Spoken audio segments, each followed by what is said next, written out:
ಮಾತರ್ಮೇ ಮಾತರಿಶ್ವನ್ನ ಪಿತರತುಲಗುರೋ ಭ್ರಾತರಿಷ್ಟಾಪ್ತಬಂಧೋ ಸ್ವಾಮಿನ್ನ ಸರ್ವಾಂತರಾತ್ಮನ್ನ ಜರ ಜರಯಿತರ್ಜನ್ಮ ಮೃತ್ಯಾಮಯಾನಾಂ ಗೋವಿಂದೇ ದೇಹಿ ಭಕ್ತಿಂ ಭವತಿ ಚ ಭಗವನ್ನೂರ್ಜಿತಾಂ ನಿರ್ನಿಮಿತ್ತಾಂ ನಿರ್ವ್ಯಾಜಾಂ ನಿಶ್ಚಲಾಂ ಸದ್ಗುಣಗಣ ಬೃಹತೀಂ ಶಾಶ್ವತೀಮಾಚುದೇವ ನಾರಾಯಣಂ ನಮಸ್ಕೃತ್ಯ ನರಂ ಚೈವ ನರೋತ್ತಮಂ ದೇವೀಂ ಸರಸ್ವತೀಂ ವ್ಯಾಸಂ ತತೋ ಜಯಮುದೀರಯೇ ವಿಜಾನತಾಂ ಅವಿತ್ತಸ್ಯ ಮಧ್ವಸ್ಯ ಜಗತಿ ಗುರೋಃ ಪೂರ್ವಾಚಾರ್ಯಮಹಿಷ್ಠಾನಾಂ ಇಯಂ ಪ್ರಣತಿಮಾಲಿಕಾ ಪೂರ್ಣಜ್ಞಾನಾಯ ವಿದ್ಮಹೇ ಪೂರ್ಣಾನಂದಾಯ ಧೀಮಹಿ ತನ್ನೋ ವ್ಯಾಸ ಪ್ರಚೋದಯಾತ್.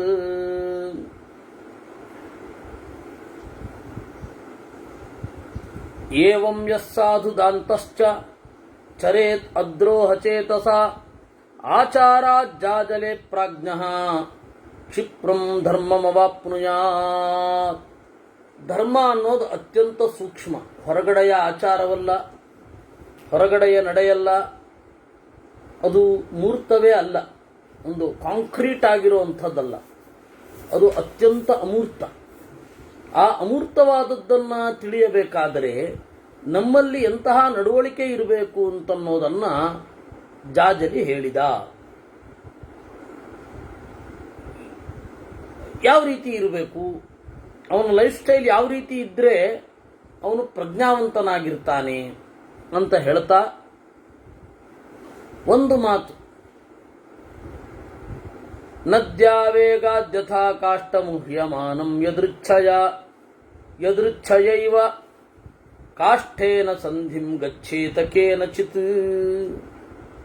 ಧರ್ಮದ ಹೊಳಹು ಇರಬೇಕು ಅಂತಂದರೆ ನಿಮಗೆ ಗೊತ್ತೇ ಇದೆ, ದೇಹ ಬೇರೆ ಆತ್ಮ ಬೇರೆ ಅಂತನ್ನುವ ಪ್ರಜ್ಞೆ ಇರಬೇಕು. ಅದರಿಂದಾಗಿ ನಮಗೆ ಇದು ನಿತ್ಯ ಅಂತ ಅನ್ನಿಸಬಾರದು. ಈ ಸಂಬಂಧ ಏನಿದೆ ಅದು ನಿತ್ಯ ಅಂತ ಅನ್ನಿಸಬಾರದು. ಇದಕ್ಕೆ ಕೊಡುವಂತಹ ಉದಾಹರಣೆ ಪ್ರಸಿದ್ಧವಾಗಿದೆ ಎಲ್ಲರಿಗೂ ಕೂಡ. ಪ್ರಸಿದ್ಧವಾದ ಉದಾಹರಣೆ ಯಾವುದು ಅಂತ ಹೇಳಿದರೆ, ನದಿಯ ಓಘದಲ್ಲಿ ಅನೇಕ ಕಟ್ಟಿಗೆಗಳು ಒಟ್ಟಾಗ್ತವೆ, ಅನೇಕ ಕಟ್ಟಿಗೆಗಳು ಸ್ವಲ್ಪ ದೂರ ಒಟ್ಟಾಗಿ ಸಾಗಿ ಬಿಡಿ ಬಿಡಿ ಆಗ್ತವೆ. ಜೀವರ ಬಗ್ಗೆ ಅದೊಂದು ಪ್ರಜ್ಞೆ ಇರಬೇಕು. ಜೀವರು ಅವರ ಜೊತೆಗೆ ಇರುವ ಸಂಯೋಗ ಆಕಸ್ಮಿಕ. ಆಕಸ್ಮಿಕ ಅಂದ್ರೇನು? ದೇವರ ಪ್ಲ್ಯಾನು, ನಮ್ದಲ್ಲ ಅಂತ ಅರ್ಥ. ಒಬ್ಬರು ನಮಗೆ ಪ್ರಿಯ ಆಗ್ತಾರೆ, ಒಬ್ಬರಿಗೆ ನಾವು ಪ್ರಿಯ ಆಗ್ತೇವೆ. ಇಬ್ಬರು ಪರಸ್ಪರ ಪ್ರೀತಿಯಿಂದ ನೋಡಿಕೊಳ್ಳೋದು ಕೆಲವೊಂದು ಕಡೆ ಇರುತ್ತೆ, ಕೆಲವೊಂದು ಕಡೆ ಪ್ರೀತಿ ಅನ್ನೋದು ಏಕಮುಖವಾಗಿರುತ್ತೆ. ಇದೆಲ್ಲ ನಮ್ದಂತೂ ಅಲ್ಲ. ನಾವು ನಮ್ದೇನಾರು ಆಗಿದ್ರೆ ಒಬ್ಬರನ್ನ ಪ್ರೀತಿಸಬೇಕು ಅಂತ ಹೇಳಿ ನಾವು ಪ್ರೀತಿಸಿದ್ರೆ ಅವರು ನಮ್ಮನ್ನು ಪ್ರೀತಿಸಬೇಕಾಗಿತ್ತು. ಹಾಗಿಲ್ಲ. ನಾವು ಅತ್ಯಂತ ಅಭಿಮಾನ ಪಡುವ ಒಬ್ಬ ವ್ಯಕ್ತಿಯನ್ನು ಭೇಟಿಯಾಗದೆಯೇ ಸತ್ತೋಗುವಂತಹ ಪರಿಸ್ಥಿತಿ ಇರುತ್ತೆ ಅಲ್ವೇ? ಒಂದು ಉದಾಹರಣೆ ಹೇಳುತ್ತೇನೆ. ನಮ್ಮ ಸ್ವಾಮಿಗಳಿಗೆ, ಪೇಜಾವರ ಸ್ವಾಮಿಗಳಿಗೆ ಗಾಂಧೀಜಿಯನ್ನು ನೋಡಬೇಕು ಅಂತ ಹೇಳಿ ಉತ್ಕಟವಾದ ಬಯಕೆ ಇತ್ತು. ಆದರೆ ನೋಡಲಿಕ್ಕಾಗಲಿಲ್ಲ. ಅವರು ನೋಡಬೇಕು, ಹೋಗಿ ಮಾತನಾಡಬೇಕು ಅಂತ ಹೇಳಿ ಹೋಗುವ ಸಂದರ್ಭ ಸ್ವಲ್ಪ ಮುಂದೆ ಹೋಯಿತು. ಆಮೇಲೆ ಅವರೇ ಇರಲಿಲ್ಲ. ಅದರಿಂದಾಗಿ ನಾವು ಯಾರನ್ನು ಪ್ರೀತಿಸ್ತೇವೋ, ಯಾರನ್ನು ನೋಡಬೇಕು ಅಂತ ಅಂದ್ಕೊಳ್ತೇವೋ, ಈ ಟೈಮಲ್ಲಿ ಯಾರು ಇರಬೇಕಾಗಿತ್ತು ಅಂತ ಅಂದ್ಕೋತೇವೋ ಅವ್ರು ಇರಲ್ಲ. ಹಾಗಾದರೆ ಅದು ನಮ್ಮ ಕೈಯಲ್ಲಂತೂ ಇಲ್ಲ. ಅವರನ್ನ ನಾವು ಜೊತೆಯಾದೆವು. ನಾವು ಜೊತೆಯಾಗುವ ವ್ಯಕ್ತಿಗಳು ಬೇರೆ ಇರ್ತಾರೆ. ಅದರಲ್ಲಿ ಸಜ್ಜನರು ಇರ್ತಾರೆ, ದುರ್ಜನರು ಇರ್ತಾರೆ. ಹೀಗೆ ಅವರೆಲ್ಲರ ಜೊತೆಗಾರಿಕೆ ಅಂತನ್ನೋದು ನಮಗೆ ನಮ್ಮ ಇಂಟೆನ್ಷನ್ನಿಂದಂತೂ ಅಲ್ಲ ಅನ್ನೋದು ಗೊತ್ತಾದರೆ ಧರ್ಮದ ಅರಿವು ಶುರು. ಅದಕ್ಕೂ ಧರ್ಮದ ಅರಿವಿಗೂ ಏನು ಸಂಬಂಧ? ಏನು ಸಂಬಂಧ ಅಂತಂದ್ರೆ, ಯಾವಾಗ ಈ ದೇಹದ ಸಂಪರ್ಕ ನಿತ್ಯ ಅಂತ ಇರುತ್ತೆ, ಅವಾಗ ಈ ದೇಹದ ಸಂಬಂಧದಿಂದಾಗಿ ಎಷ್ಟೋ ಭ್ರಷ್ಟಾಚಾರವನ್ನು ಒಪ್ಪಿಕೊಳ್ತೇವೆ, ಎಷ್ಟೋ ಕರಪ್ಷನ್ಗೆ ನಾವು ಒಳಗಾಗ್ತೇವೆ, ಕೆಟ್ಟ ಕೆಲಸವನ್ನು ಮಾಡ್ಲಿಕ್ಕೆ ತಯಾರಾಗೋಗಿರ್ತೇವೆ. ಯಾವಾಗ ನಮ್ಮ ಮಿತ್ರರನ್ನು ನಾವು ಮಾಡಿಕೊಂಡದ್ದಲ್ಲ, ಇಂತಹ ಕಡೆ ಹುಟ್ಟಬೇಕು ಅಂತ ಹೇಳಿ ಯಾವುದೇ ಕಾರಣಕ್ಕೂ ಅಪ್ಲಿಕೇಶನ್ ಹಾಕಿದ್ದಲ್ಲ, ದೇವರ ಹತ್ರ ಅಪ್ಲಿಕೇಶನ್ ಹಾಕಿದ್ವಾ, ನಾನು ಇಂತಹ ತಂದೆಗೆ ಇಂತಹ ಪರಿಸರದಲ್ಲಿ ಮಗನಾಗಿ ಹುಟ್ಟಬೇಕು ಅಂತ ಹಾಕಿಲ್ಲ ಅಂತಾದಾಗ ಅದು ಧರ್ಮದ ಆರಂಭ. ಹಾಗಾದ್ರೆ ನಮ್ಮ ದೇಹ ಅನಿತ್ಯ, ಆತ್ಮ ನಿತ್ಯ. ನಿತ್ಯವಾದ ಆತ್ಮನ ಜೊತೆಗೆ ಯಾವುದಿರುತ್ತೆ? ಧರ್ಮ ಮಾತ್ರ ಇರುತ್ತೆ, ಜ್ಞಾನ ಮಾತ್ರ ಇರುತ್ತೆ. ಆ ಜ್ಞಾನ ಧರ್ಮಗಳಿಗೆ ಬೇಕಾದ ಗುಣ ಯಾವುದು ಅಂತ ಹುಡುಕಾಟದಲ್ಲಿ ತೋರಿಸ್ತೇವೆ. ಯಾವಾಗ ಈ ದೇಹವೇ ಆತ್ಮ ಅಂತ ಅನ್ನಿಸ್ಬಿಡುತ್ತೆ, ಅವಾಗ ಜೀವನದಲ್ಲಿ ಒಂದು ಮಟ್ಟಕ್ಕೆ ಸೆಟ್ಲ್ ಆಗೋದ್ಮೇಲೆ, ಇವತ್ತಿನ ಪರಿಭಾಷೆಯಲ್ಲಿ ಹೇಳೋದಾದ್ರೆ ಸೆಟಲ್ ಆಗೋದು ಅಂದ್ರೆ ಜೀವನ ಚೆನ್ನಾಗಿ ನಡೆಯುತ್ತೆ, ಒಂದು ಹಂತದ ಪ್ರತಿಷ್ಠೆ, ಕೀರ್ತಿ, ಸೋಷಿಯಲ್ ಅಲ್ಲಿ ಒಂದು ಒಳ್ಳೆ ಸ್ಟೇಟಸ್ಸು ಇತ್ಯಾದಿಗಳು ಬಂದ ಮೇಲೆ ಮುಗೀತು, ದೇವ್ರನ್ನ ಯಾಕೆ ಒಪ್ಪಬೇಕು ಅಂತ. ಕೆಲವೊಮ್ಮೆ ನಮಗೆ ಕಷ್ಟ ಇಲ್ಲ ಅಂತ ಹೇಳಿ ದೇವರನ್ನು ಒಪ್ಪದ ನಾಸ್ತಿಕರನ್ನು ನೋಡಿದ್ದೇನೆ ನಾನು.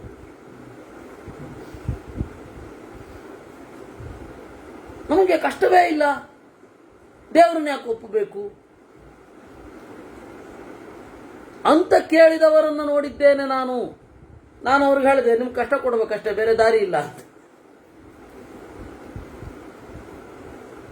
ಅವರು ನನ್ನ ಮುಂದೆ ಬಂದು ಕೇಳಿದ್ರು, ಅಲ್ಲ ದೇವರು ನನಗೆ ವಿದ್ಯೆ ಇದೆ, ಒಂದು ಒಳ್ಳೆ ಉದ್ಯೋಗ ಇದೆ, ಅದು ಚೆನ್ನಾಗಿ ನಡೀತಾ ಇದೆ, ನಗರದ ನಡುವೆ ಮನೆ ಇದೆ, ಮಕ್ಕಳಿದ್ದಾರೆ, ಅವರು ದಾರಿಗೆ ಬರ್ತಾ ಇದ್ದಾರೆ, ಎಲ್ಲ ಕಡೆ ಚೆನ್ನಾಗಿದ್ದೇನೆ, ನಾನು ಯಾಕೆ ದೇವರನ್ನು ಒಪ್ಪಬೇಕು? ನನಗೆ ದೇವರಿಂದ ಏನಾದರೂ ಆಗಿದೆ ಅಂತ ಅನ್ನಿಸಿಲ್ಲ. ಈ ತನಕ ನನ್ನ ಪ್ರಯತ್ನದಿಂದ, ನನ್ನ ಎಫರ್ಟಿನಿಂದ, ನನ್ನ ಬುದ್ಧಿಶಕ್ತಿಯಿಂದ ಏನೋ ನಡೀತಾ ಇದೆ ಅಂತ. ಅದಕ್ಕೆ ನಾನು ಆಗ ಅವ್ರಿಗೊಂದು ಪ್ರಶ್ನೆ ಮಾಡಿದ್ದೆ, ಅಲ್ಲ ಇದೆಲ್ಲ ನಿತ್ಯ ಅಂತ ಅಂದುಕೊಂಡಿದ್ದೀರಾ ನೀವು ಅಂತ. ಅವ್ರಿಗೆ ಆ ಪ್ರಶ್ನೆ ತಲೆಗೆ ಹೋಗಲಿಲ್ಲ.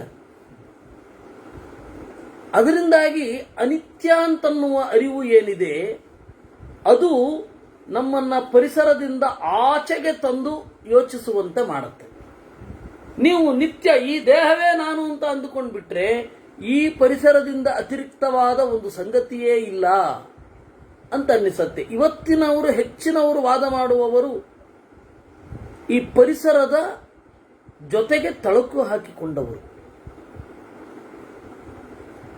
ನಾವು ಈಗ ನಮಗೆ ಮೈನಾರಿಟಿ ಸ್ಟೇಟಸ್ ಬೇಕು.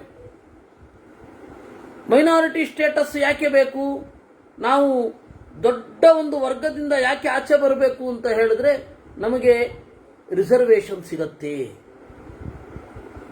ನಮ್ಮನ್ನು ಅಲ್ಪಸಂಖ್ಯಾತರು ಅಂತ ಗುರುತಿಸಿದರೆ ನಮಗೆ ಪ್ರಿಯಾರಿಟಿ ಸಿಗತ್ತೆ. ಇದು ಅವ್ರ ಪ್ಲಾನ್. ಬಹಳ ಜನರನ್ನು ನೋಡ್ತಾ ಇದ್ದೀವಿ ಸಮಾಜದಲ್ಲಿ. ಈಗ ನಾವು ಹಿಂದೂಗಳಲ್ಲ, ಸನಾತನಿಗಳಲ್ಲ, ಅದನ್ನು ವಿರೋಧಿಸ್ತಾ ಇದ್ದೇವೆ. ಯಾಕೆ? ಭೌತಿಕವಾದ ಲಾಭ. ಅವರು ತಲೆನಲ್ಲಿ ಏನು ಓಡ್ತಾ ಇರಬಹುದು? ಈ ದೇಹವೇ ನಾವು, ಅಥವಾ ಈ ದೇಹ ಇರೋ ತನಕ ನಾವಿರ್ತೀವಿ, ಈ ದೇಹ ಹೋದ್ಮೇಲೆ ನಾವಿರೋಲ್ಲ. ಅದರಿಂದಾಗಿ ಎಲ್ಲ ಸೌಲಭ್ಯಗಳನ್ನು ಬಾಚಿಕೊಳ್ಬೇಕು. ಇದ್ದಷ್ಟು ದಿವಸ ನಮ್ಮ ವ್ಯಾಪ್ತಿ ಹೆಚ್ಚಿರಬೇಕು, ಎಲ್ಲ ಅವಕಾಶಗಳು ನಮಗೆ ಇರಬೇಕು ಅಂತ ಅನ್ನೋದು. ಯಾವಾಗ ಈ ತರಹದ ಮನೋಭಾವ ಬರುತ್ತೆ, ಅವಾಗ ಧರ್ಮದ ಬಗೆಗಿನ ಅರಿವು ಎಲ್ಲಿ ಬರುತ್ತೆ? ನಮಗೆ ಶುದ್ಧ ಜ್ಞಾನ ಎಲ್ಲಿಂದ ಬರುತ್ತೆ? ಅದರಿಂದಾಗಿ ಶುದ್ಧ ಜ್ಞಾನ ಬರಬೇಕು ಅಂತಂದ್ರೆ ನಮಗೆ ಅನಿವಾರ್ಯವಾಗಿ ಒಂದು ಅರಿವು ಇರಬೇಕು. ಏನು? ನಾನು ಇದ್ಯಾವುದು ಮಾಡಿಕೊಂಡದ್ದಲ್ಲ, ಆದರೆ ನಾನು ನಿತ್ಯ, ದೇಹ ಅನಿತ್ಯ, ಜೀವೋ ನಿತ್ಯೋ ಧಾತುರಸ್ಯತ್ವ ನಿತ್ಯ ಅಂತ ಮಹಾಭಾರತದ ಕಡೆಯ ಸಂದೇಶ ಅದು. ಸ್ವರ್ಗಾರೋಹಣ ಪರ್ವದಲ್ಲಿ ಬರುವಂತಹ ಕಡೆಯ ಮಾತು. ಜೀವೋ ನಿತ್ಯ ಧಾತುರಸ್ಯತ್ವ ನಿತ್ಯ. ಯಾಕೆಂದ್ರೆ ಅದು ಎಲ್ಲದರ ಹೊಳಹಿಗೆ, ಪ್ರಜ್ಞೆಗೆ, ಬ್ರಹ್ಮಾಂಡದಾಚೆಗೆ ಜಿಗಿಲಿಕ್ಕೆ, ಜಗದಾಚೆಗೆ ಜಿಗಿಯಲಿಕ್ಕೆ ಅದೇ ಮೆಟ್ಟಿಲು. ಅದಕ್ಕೆ ಇದನ್ನ ಅವರು ಹೇಳಿದ್ದು.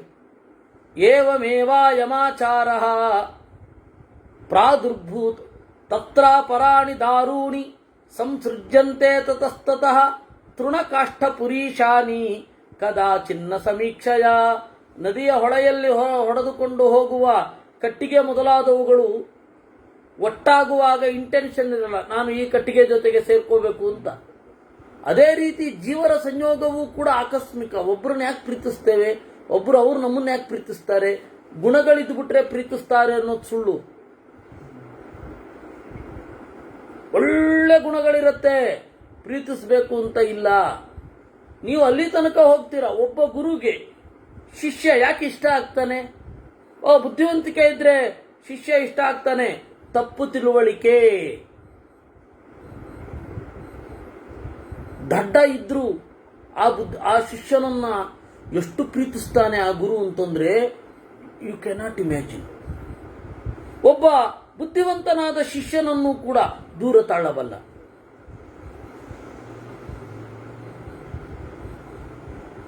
ತನ್ನ ಶಿಷ್ಯ ಅಂತಂದು ಕೂಡಲೇ ನಿಷ್ಪಕ್ಷಪಾತವಾಗಿ ನೋಡಬೇಕು ಅಂತ ಇಲ್ಲ ಗುರು. ಭೀಮಸೇನನೇ ಸಾಕ್ಷಿ. ಭೀಮಸೇನ ಪರಮ ವಿದ್ಯಾವಂತ, ಗುಣವಂತ. ಆದರೆ ದ್ರೋಣಾಚಾರ್ಯರಾಗಲಿ ಭೀಷ್ಮಾಚಾರ್ಯರಾಗಲಿ ಹೊಗಳುತ್ತಾ ಇದ್ದದ್ದು ಅರ್ಜುನನನ್ನ. ಹೀಗಾಗಿ ನೀವು ಗುಣವಂತರಾದರೆ ಜಗತ್ತು ಪ್ರೀತಿಸತ್ತೆ, ನೀವು ಜ್ಞಾನಿಗಳಾದರೆ ಜಗತ್ತು ಪ್ರೀತಿಸತ್ತೆ. ಇದು ಯಾವ ನಿರೀಕ್ಷೆಯೂ ಇಟ್ಕೊಳ್ಬೇಡಿ.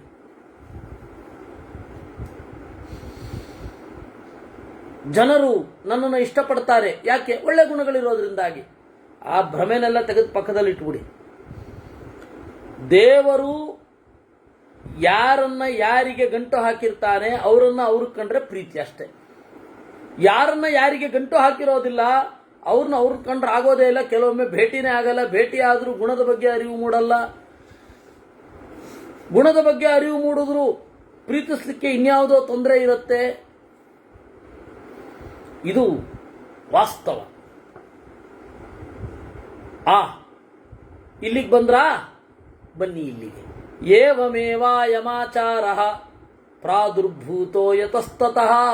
ಅದೇ ರೀತಿ ಆಚಾರ ಧರ್ಮಕ್ಕೆ ಕಾರಣ ಆಗಬೇಕು ಅಂತನೂ ಇಲ್ಲ, ಅಂದ್ರೆ ಧರ್ಮದ ಜ್ಞಾನಕ್ಕೆ ಕಾರಣ ಆಗಬೇಕು ಅಂತನೂ ಇಲ್ಲ, ಆಗತ್ತೆ ಅಂತನೂ ಇಲ್ಲ. ಅಂದ್ರೆ ನಾವು ಯಾವ ಮಟ್ಟಿನ ಒಂದು ಸ್ಟೇಟಲ್ಲಿ ಇರಬೇಕು, ನಮ್ಮ ಮೆಂಟಲ್ ಸ್ಟೇಟಸ್ ಏನಾಗಿರಬೇಕು, ದೇವರ ಕಡೆಗಿನ ಭಕ್ತಿ ಅದನ್ನ ಎಸ್ಟಾಬ್ಲಿಷ್ ಮಾಡಲಿಕ್ಕೆ ಈ ಆಚಾರ ಇರೋದು. ಧ್ಯಾನಕ್ಕಾಗಿ ಈ ಆಚಾರ ಇರೋದು ಅನ್ನುವುದರ ಸ್ಪಷ್ಟ ತಿಳುವಳಿಕೆ ಇರಬೇಕು. ಈ ಆಚಾರವೇ ಧರ್ಮ ಅಂತ ಇರಬಾರದು. ಇದನ್ನ ತುಲಾಧಾರ ಹೇಳುವಂಥದ್ದು.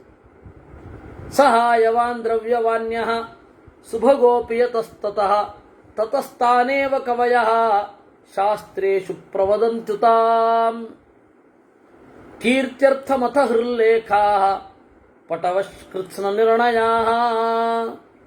ಸಹಾಯವಾನ್ ದ್ರವ್ಯವಾನ್ಯ, ಯಾರಿಗೆ ಜನರ ಬೆಂಬಲ ಇರ್ತದೆ, ಯಾರಿಗೆ ದ್ರವ್ಯ ಇರುತ್ತೆ, ಸಂಪತ್ತು ಮೆಟೀರಿಯಲ್ ವೆಲ್ತ್ ಯಾರಿಗಿರುತ್ತೆ, ಸುಭಗೋಪಿ ಯತಸ್ತತಃ, ಅವನಿಗೆ ಭಾಗ್ಯ ಇರುತ್ತೆ ಅಂತ ಅರ್ಥ. ಅವನಿಗೆ ಗುಣಗಳಿರುತ್ತೆ ಅಂತ ಅರ್ಥ ಆಗಬೇಕಾಗಿಲ್ಲ. ತತಸ್ಥಾನೇವ ಕವಯಃ ಶಾಸ್ತ್ರೇಷು ಪ್ರವದಂತ್ಯುತಾಂ ಕೀರ್ತ್ಯರ್ಥಮೇವ ಹೃಲ್ಲೇಖಾಃ ಪಟವಕೃತ್ಸ್ನ ನಿರ್ಣಯಾಃ. ಸರಿ, ನೋಡ್ತಾರೆ ಎಂತಹ ಜ್ಞಾನಿಗಳು ಕೂಡ ನೋಡ್ತಾರೆ, ಓ ಇವನಿಗೆ ಇಷ್ಟೊಂದು ಜನ ಬೆಂಬಲ ಇದೆ ಅಂದರೆ, ಇಷ್ಟೊಂದು ಮೆಟೀರಿಯಲ್ ವೆಲ್ತ್ ಇದೆ ಅಂತಂದ್ರೆ ಇವನಲ್ಲಿ ಇರುವ ಗುಣಗಳೇ ಕಾರಣ ಆಗಿರಬೇಕು ಅಂತಾರೆ. ಅವರೇನ್ ಮಾಡ್ತಾರೆ, ಅದನ್ನು ಶಾಸ್ತ್ರಕ್ಕೆ ಅನ್ವಯಿಸಿ ಹೇಳ್ತಾರೆ, ಈ ತರಹದ ಗುಣಗಳಿದ್ರೆ ಈ ತರಹ ಇರುತ್ತೆ ಅಂತ. ವಸ್ತುತಃ ಅವನ ಏನೊಂದು ದ್ರವ್ಯ ಸಂಪತ್ತಿಗೆ, ಅವನ ಒಂದು ಸಹಾಯ ಸಂಪತ್ತಿಗೆ ಏನು ಕಾರಣ? ಈ ಜನ್ಮದಲ್ಲಿ ನಮಗೇನು ಕಾಣೋದಿಲ್ಲ, ಹೋದ ಜನ್ಮದಲ್ಲಿ ಮಾಡಿರ್ಬೋದು, ಗೊತ್ತಿಲ್ಲ. ಯಸ್ಮಾನ್ನೋದ್ವಿಜತೆ ಭೂತಂ ಜಾತು ಕಿಂಚಿತ್ ಕಥಂಚನ ಅಭಯಂ ಸರ್ವಭೂತೇಭ್ಯ ಸಪ್ರಾಪ್ನೋತಿ ಮಹಾಮತೆ. ಅದರಿಂದಾಗಿ ಧರ್ಮ ಅನ್ನೋದು ಅಭಯಕಾರಕವೇ ಆಗಿರಬೇಕು. ಅದು ಭಯವನ್ನು ಒಡ್ಡಬಾರದು. ಧರ್ಮದಿಂದ ಭಯಪಡಬಾರದು, ಧರ್ಮವನ್ನು ಪ್ರೀತಿಸಬೇಕು. ನಿಮ್ಮ ಧರ್ಮದಿಂದ ಬೇರೆಯವರು ಹೆದರಬಾರದು, ಅವರು ನಿರುದ್ವಿಗ್ನರಾಗಿ ಇರಬೇಕು. ಅದೇ ಧರ್ಮ. ಯಾವಾಗ ಹೀಗೆ ಇರುತ್ತೆ ಆಗ ಧರ್ಮದ ಜ್ಞಾನದ ಪ್ರತಿಭಾನ ಆಗಲಿಕ್ಕೆ ಸಾಧ್ಯತೆ ಇರುತ್ತೆ. ಯಸ್ಮಾದುದ್ವಿಜತೆ ವಿದ್ವನ್ ಸರ್ವಲೋಕೋ ವೃಕಾದಿವ ಕ್ರೋಶತಃ ತೀರಮಾಸಾದ್ಯ ಯಥಾ ಸರ್ವೇ ಜಲೇಚರಾಹ. ಯಾರೋ ಒಬ್ಬನಿಂದ ಬಹಳ ಹೆದರ್ತಾರೆ ಜನ. ಹೇಗೆ? ಕ್ರೋಶತಃ ವೃಕಾದಿವ, ತೋಳ ಗಟ್ಟಿಯಾಗಿ ಕಿರಿಚುತ್ತಾ ಇರುತ್ತೆ ತೀರದಲ್ಲಿ ನಿಂತು. ನೀರಿನಲ್ಲಿ ಇರುವ ಪ್ರಾಣಿಗಳು ಸುಖವಾಗಿರ್ತವೆ. ಸೊ ಎಲ್ಲರನ್ನ ಭಯಗೊಳಿಸ್ಲಿಕ್ಕಾಗಲ್ಲ. ಯಾಕೆ ಅಂದ್ರೆ ನಿಮಗೆ ಸಂಬಂಧವೇ ಪಡೆದೇ ಇರೋರು ಇರ್ತಾರೆ. ಎಲ್ಲರನ್ನ ನಾನು ತಡುತ್ತೇನೆ, ಎಲ್ಲರನ್ನ ಮುಟ್ಟುತ್ತೇನೆ ಅಂತ ಅಂದುಕೊಳ್ಳಿಕ್ಕೆ ಆಗಲ್ಲ. ಯಾರೂ ಎಲ್ಲರನ್ನ ಮುಟ್ಲಿಕ್ಕಾಗಲ್ಲ. ಎಲ್ಲರನ್ನ ನನ್ನ ತೆಕ್ಕೆ ಒಳಗಡೆ ತಗೊಳ್ತೇನೆ, ಎಲ್ಲರ ಗಮನವನ್ನು ನಾನು ಸೆಳೆಯುತ್ತೇನೆ ಅಂದುಕೊಳ್ಳಿಕ್ಕಾಗೋದೇ ಇಲ್ಲ. ಆದರೆ ಯಾರಿಗೆ ಆ ತರಹದ ಅಭಿಪ್ರಾಯ ಇರುತ್ತಲ್ಲ, ನನ್ನಿಂದ ಎಲ್ಲರೂ ಹೆದರಬೇಕು, ಎಲ್ಲರನ್ನು ನಾನು ತೆಕ್ಕೆಯಲ್ಲಿ ತೆಗೆದುಕೊಳ್ತೇನೆ ಅಂತ, ಅವನಿಗೆ ಉತ್ಕಟವಾದ ಭಯ ಕಾದಿದೆ ಮಾತ್ರ. ಸಭಯಂ ಸರ್ವಭೂತೇಭ್ಯ ಸಂಪ್ರಾಪ್ನೋತಿ ಮಹಾಮತೆ. ತಪೋಭಿರ್ಯಜ್ಞದಾನೈರ್ವಾ ವಾಕ್ಯೈ ಪ್ರಜ್ಞಾಶ್ರಿತೈಸ್ತಥಾ ನಾಪ್ನೋತ್ಯಭಯದಾನಸ್ಯ ಯದ್ಯತ್ ಫಲಮುಪಾಶ್ನುತೆ.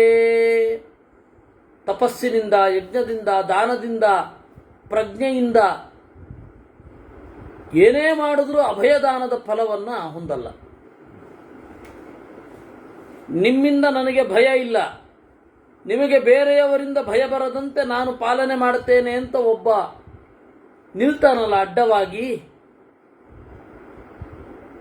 ಅವನು ಜೀವನದಲ್ಲಿ ದೊಡ್ಡವನಾಗ್ತಾನೆ. ಅವನನ್ನೇ ಜನ ಎಲ್ಲ ಗುರುತಿಸೋದು.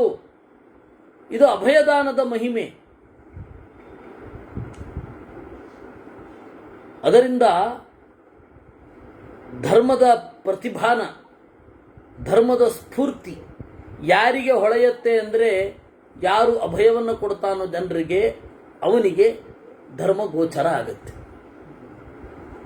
ಯಾರಿಂದ ಭಯ ಪಡೋದಿಲ್ವೋ, ಯಾರು ಬೇರೆಯವರಿಂದ ಭಯ ಪಡೋದಿಲ್ವೋ ಅವರಿಗೇನೇ ಗೋಚರ ಆಗೋದು ಧರ್ಮ. ಯಾರು ಭಯ ಪಡಿಸ್ತಾರೋ, ಯಾರು ಭಯ ಪಡ್ತಾರೋ ಅವರಿಬ್ಬರಿಗೂ ಗೋಚರ ಆಗಲ್ಲ. ಲೋಕೆ ಯಸ್ಸರ್ವಭೂತೇಭ್ಯೋ ದದಾತ್ಯಭಯ ದಕ್ಷಿಣಾಂ ಸಸತ್ಯ ಯಜ್ಞೈರೀಜಾನಃ ಪ್ರಾಪ್ನೋತ್ಯಭಯ ದಕ್ಷಿಣಾಂ. ಯಾರು ಎಲ್ಲ ಜೀವರಿಗೆ ಅಭಯವನ್ನು ನೀಡುತ್ತಾನೋ ಅವನೇ ಬೇರೆಯವರಿಂದಲೂ ಅಭಯವನ್ನು ಪಡಿತಾನೆ. ನ ಭೂತಾನಾಂ ಅಹಿಂಸಾಯಾಃ ಜಾಯಾನ್ ಧರ್ಮೋಸ್ತಿ ಕಶ್ಚನ ಯಸ್ಮಾನ್ನೋ ದ್ವಿಜತೆ ದೀನೋ ಜಾತು ಕಶ್ಚಿತ್ ಕಥಂಚನ. ಅಹಿಂಸೆಗಿಂತ ಮಿಗಿಲಾದದ್ದಿಲ್ವೇ ಇಲ್ಲ. ಹಾಗಾದ್ರೆ ಪಾಂಡವರು ಮಾಡಿದ್ದೇನು ಹಿಂಸೆ ಅಲ್ವಾ? ಹಿಂಸೆ ಅಲ್ಲ. ಹಿಂಸೆ ಮಾಡ್ತಾ ಇದ್ದದ್ದು ಯಾರು ಅಂತಂದ್ರೆ ನಿಷ್ಕಾರಣವಾಗಿ ಜನರನ್ನ ತಿಂತಾ ಇದ್ದ ಬಕ, ನಿಷ್ಕಾರಣವಾಗಿ ನರಭಕ್ಷಕನಾಗಿದ್ದ ಕಿರ್ಮೀರ, ಹಿಡಿಂಬ, ಅವರೆಲ್ಲ ಬೇರೆಯವರಿಗೆ ಭಯ ಉಂಟು ಮಾಡ್ತಾ ಇದ್ದದ್ದು. ಆ ಅಹಿಂಸೆಗಾಗಿ ಹಿಂಸೆಯನ್ನು ನಿವಾರಣೆ ಮಾಡುವುದು. ಹಿಂಸೆ ಮಾಡುವವರನ್ನ ನಿವಾರಣೆ ಮಾಡೋದು ಹಿಂಸೆ ಮಾಡಿದ ಹಾಗಲ್ಲ. ಯಾರೋ ಒಬ್ರು ಪ್ರಶ್ನೆ ಕೇಳ್ತಾ ಇದ್ರು, ನೀವೇನ್ರಿ ನೀವು ಮಾಧ್ವರು ಮತ್ತೆ ಜೈನರು ಇಬ್ರು ಒಂದೇ ರೀತಿ ಉಪವಾಸ ಅಂತ ಹಿಂಸೆ ಮಾಡ್ಕೋತೀರಾ, ಹಿಂಸೆ ತಪ್ಪಲ್ವೇ? ನಾನು ಹೇಳಿದೆ, ಅಲ್ರಿ, ನಮಗೆ ನಾವು ಹಿಂಸೆ ಮಾಡ್ಕೊಳ್ಳೋದು ಬೇರೊಬ್ಬರಿಗೆ ಹಿಂಸೆ ಮಾಡೋ ಬುದ್ಧಿ ಬರಬಾರದು ಅಂತ. ನಾವು ತಪ್ತ ಮುದ್ರಾಧಾರಣೆ ಮಾಡುತ್ತೇವೆ, ಏಕಾದಶಿ ಉಪವಾಸ ಮಾಡುತ್ತೇವೆ. ಯಾಕೆ ಅಂತಂದ್ರೆ ಬೇರೆಯವರನ್ನ ಹಿಂಸಿಸುವ ಬುದ್ಧಿ ಬರದೇ ಇರಲಿ ಅಂತ, ಆತ್ಮ ಸಂಯಮ ಬರಲಿ ಅಂತ. ಅದು ಹಿಂಸೆ ಅಂತನ್ನೋದಾದ್ರೆ ಬೇರೆಯವರಿಗೆ ಹೊಡಿತಾ ಇರೋದು ಹಿಂಸೆ ಅಲ್ಲ ಅಷ್ಟೇ ನಿಮ್ಮ ಪ್ರಕಾರ. ಯಾಕೆಂದ್ರೆ ಅವನು ನಾಳೆ ಹಿಂಸೆ ಮಾಡುವವನು, ಅಯ್ಯೋ ನನ್ನೊಳಗಡೆ ಹಿಂಸೆ ಆಗ್ತಾ ಇದೆಯಪ್ಪ, ನನಗೆ ನಾನು ಅಹಿಂಸಕನಾಗಿರ್ಬೇಕಲ್ವಾ, ಅದರಿಂದಾಗಿ ನಿಮ್ಮನ್ನ ಕೊಂದು ಬಿಡ್ತಾ ಇದ್ದೀನಿ, ನಾನು ಆರಾಮಾಗಿರ್ಬೇಕಲ್ಲ, ನನಗೆ ನಾನು ಅಹಿಂಸೆ ಮಾಡ್ಕೊಳ್ಬೇಕು, ನನಗೆ ನನ್ನ ಒಳಗಿನ ಮನೋಭಾವದ ಅಹಿಂಸೆಗಾಗಿ, ನನ್ನ ಮನಸ್ಸಿನ ಅಹಿಂಸೆಗಾಗಿ ನಿಮಗೆ ಹಿಂಸೆ ಮಾಡ್ತಾ ಇದ್ದೀನಿ ಅಂತ ಒಬ್ಬ ವಾದ ಮಾಡ್ಬೋದಲ್ವಾ? ಅದರಿಂದ ಅಹಿಂಸೆಗಿಂತ ದೊಡ್ಡ ಧರ್ಮವೇ ಇಲ್ಲ. ಇದು ಬುದ್ಧ ಹೇಳಿದ್ದಲ್ಲ ರೀ, ನಾವು ಹೇಳಿದ್ದು. ಅದು ಕ್ಷತ್ರಿಯರಿಗೆ ದಂಡನೆ ಕೊಡುವ ಅಧಿಕಾರ ಇದೆ, ಯಾಕೆಂದ್ರೆ ಬೇರೊಬ್ಬರಿಗೆ ಅಹಿಂಸೆ ಇರಲಿ ಅಂತ. ಬ್ರಾಹ್ಮಣರಿಗೆ, ವೈಶ್ಯರಿಗೆ, ಶೂದ್ರರಿಗೆ ದಂಡನೆ ಕೊಡುವ ಅಧಿಕಾರವೂ ಇಲ್ಲ. ಬ್ರಾಹ್ಮಣರಿಗೆ ದಂಡನೆ ಕೊಡುವ ಅಧಿಕಾರ ಇಲ್ಲ.